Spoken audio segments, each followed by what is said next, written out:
കേരളകൗമുദിയാണ് വളരെ വ്യക്തമായി പറയുന്നത് വീണ ഇനി എന്താണ് ചെയ്യാൻ പോകുന്നത്. അതാണ് അല്ലെ, ഏത് വാർത്തയും നമ്മൾ പത്രത്തിൽ വരുമ്പോൾ ആൾക്കാർക്ക് അറിയാൻ ആഗ്രഹം, വാട്ട് നെക്സ്റ്റ്, ഇനി എന്താണ് സംഭവിക്കാൻ പോകുന്നത് അല്ലെ. ഇപ്പൊ വീണയെ 12-ാം തീയതി ED ചോദ്യം ചെയ്യാൻ വിളിപ്പിച്ചു എന്നുള്ളത് ഇന്നലെ തന്നെ TV-യിലൂടെ ഒക്കെ വന്നു കഴിഞ്ഞതാണ്. അപ്പോൾ എല്ലാവരും അറിയുന്ന കാര്യമാണ്. പക്ഷെ പത്രത്തില് ഇനി എന്താണ് സംഭവിക്കാൻ പോകുന്നത്, വീണ പോവോ ഇല്ലേ, അതാണ് പറയുന്നത്.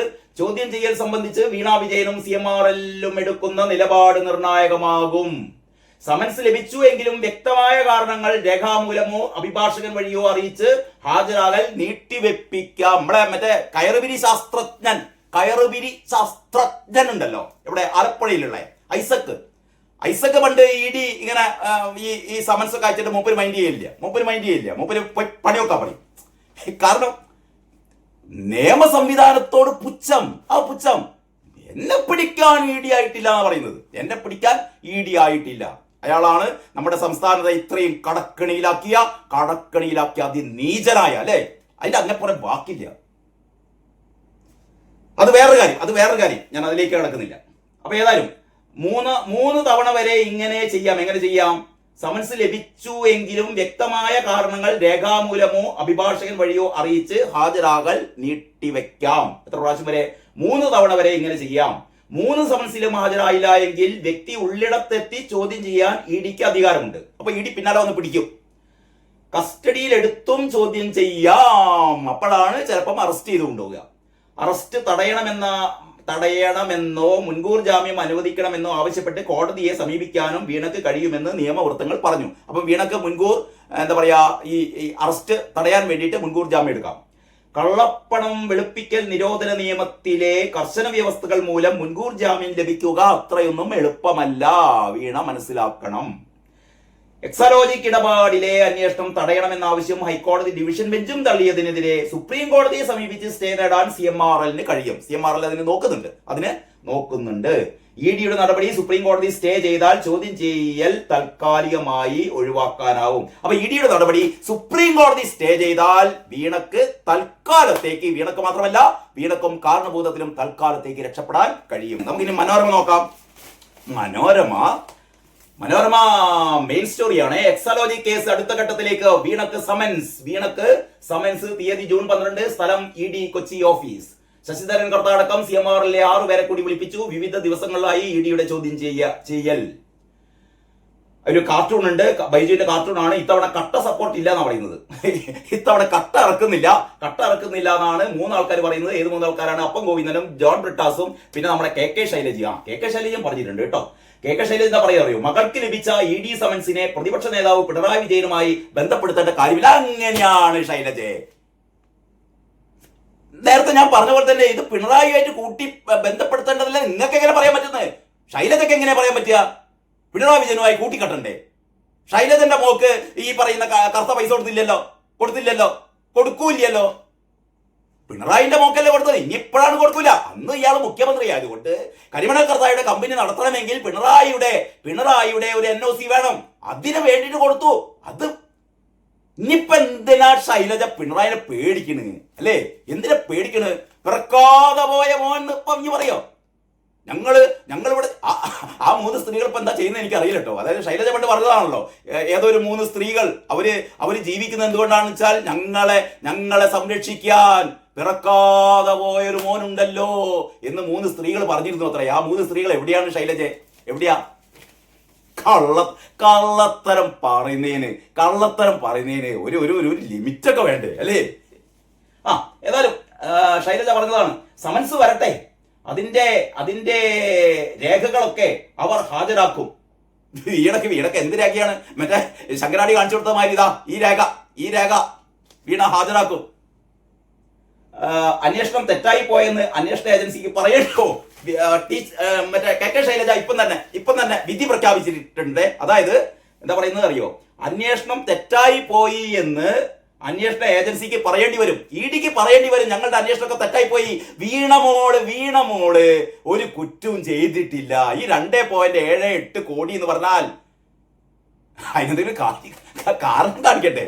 2.78 കോടിക്ക് കാരണം കാണിക്കണ്ടേ ശൈലജ്? പിന്നെ ഇങ്ങനെ തെറ്റിപ്പോയി എന്ന് പറയാ. അപ്പൊ ഈ നാട്ടിലെ SFIOക്കും ROCക്കും ഇന്റർവ്യൂ സെറ്റിൽമെന്റ് ബോർഡിനും എല്ലാ കേന്ദ്ര ഏജൻസികൾക്കും തെറ്റുപറ്റിപ്പോയി എന്നാണോ പറയുന്നത്?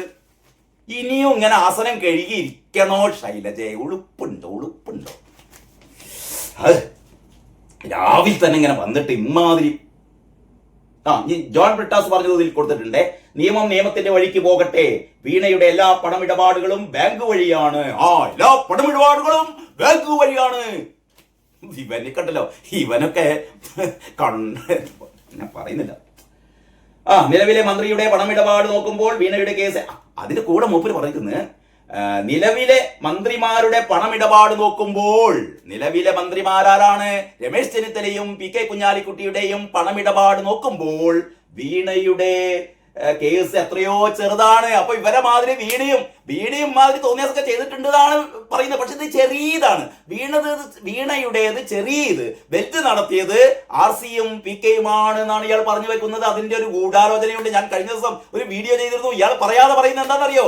RC PK എന്നുള്ളതിനേക്കാളും മേലെ വേറൊരു ഇനീഷ്യൽ ഉണ്ട്, അത് PV ആണ്. ആ PV ആരാണ്? പിണറായി വിജയനാണ് എന്ന് കരിമണൽ കർത്താ തന്നെ പറഞ്ഞിട്ടുണ്ട്. മാത്രമല്ല രേഖകളിൽ തന്നെയുണ്ട്, ഇയാളുടെ ഡയറിയിൽ എഴുതി വെച്ചിട്ടുണ്ട്. അത് ഇന്റർവ്യൂ സെറ്റിൽമെന്റ് ബോർഡിന്റെ, ഈ പറയുന്ന ക്വാസി ജുഡീഷ്യൽ ബോഡിയായ ഇന്റർവ്യൂ സെറ്റിൽമെന്റ് ബോർഡിന്റെ ഈ വിധി പ്രസ്താവത്തിലുണ്ട്. അത് SFIയുടെ കയ്യിലുണ്ട്, അത് ROCയുടെ കയ്യിലുണ്ട്, അതിപ്പോ EDയുടെ കയ്യിലും എത്തിയിട്ടുണ്ട്. ഇനിയും ബ്രിട്ടാസെ എന്തിനാടോ ഇങ്ങനെ ചെലക്കുന്നത് അല്ലേ? CMRL നൽകിയ എല്ലാ രാഷ്ട്രീയ സംഭാവനകളിലും അന്വേഷണം വേണം. അതും പറയുന്നു. CMRL നടത്തിയ എല്ലാ രാഷ്ട്രീയ സംഭാവനകളിലും PVക്കെതിരെയും പിണറായി വിജയനെതിരെയും അന്വേഷണം വരണം. പിണറായി വിജയനെതിരെ അന്വേഷണം വരണം. ആരാ പറയുന്നത്? ബ്രിട്ടാസ് പറയാണ് പിണറായി വിജയനെതിരെയും എന്ത് ചെയ്യണം? അന്വേഷണം വരണം. എന്തൊക്കെ കേൾക്കണല്ലേ. ഇനി ഇതിന്റെ ഉള്ളിലുണ്ട് കയ്യൂക്കിനിയില്ല. കയ്യൂക്കിനിയില്ല ഏത് പേജിലാണ്? 9ാം പേജിൽ. 9ാം പേജ് വരട്ടെ. 9ാം പേജിൽ മെയിൻ സ്റ്റോറിയാണ്. വീണ സമൻസിലൂടെ മുൻകൂട്ടി അറിയിച്ചുള്ള ചോദ്യം ചെയ്യൽ കയ്യൂക്കിനിയില്ല. ഇനി കയ്യൂക്കില്ല, ഇനി ഇഷ്ടികായിട്ട് പോകുന്നില്ല. അന്ന് പോയതിന്റെ 26 എണ്ണാണ് പിടിയിലായത്, കസ്റ്റഡിയിലായത്. 300 ആൾക്കെതിരെ കേസ്. ഇനിയും ഇവരെ ഇളക്കി വിട്ടാൽ വരില്ല, ആരും വരില്ല. ആര് വരാൻ അല്ലേ? ഈ പറയുന്ന വീണയ്ക്ക് വേണ്ടിയിട്ട് ഇനി എന്തിനു ഞങ്ങൾ ഇങ്ങനെ ഞങ്ങളുടെ ജീവിതം കോഞ്ഞാട്ടയാക്കുന്നു എന്ന് അന്തംഗമ്മികൾ വരെ ചിന്തിക്കാൻ തുടങ്ങിയിട്ടുണ്ട്. അപ്പൊ കയ്യൂക്കി ഇനി ഇല്ല എന്നാ പറയുന്നത് കേട്ടോ. CMRLുമായി നടത്തിയ സാമ്പത്തിക ഇടപാടിൽ ചോദ്യം ചെയ്യലിന് വീണ EDക്ക് മുമ്പിൽ വെള്ളിയാഴ്ച ഹാജരാകുമ്പോൾ CPM എന്ത് നിലപാട് സ്വീകരിക്കുമെന്നതിൽ ആകാംക്ഷയുയരുന്നു. പ്രതിപക്ഷ നേതാവ് പിണറായി വിജയന്റെ വീടിന് മുന്നിൽ ED സംഘത്തെ കയ്യൂക്ക് കൊണ്ട് നേരിട്ട CPM ഇനി അത്തരമൊരു നടപടിക്ക് തുനിയില്ല.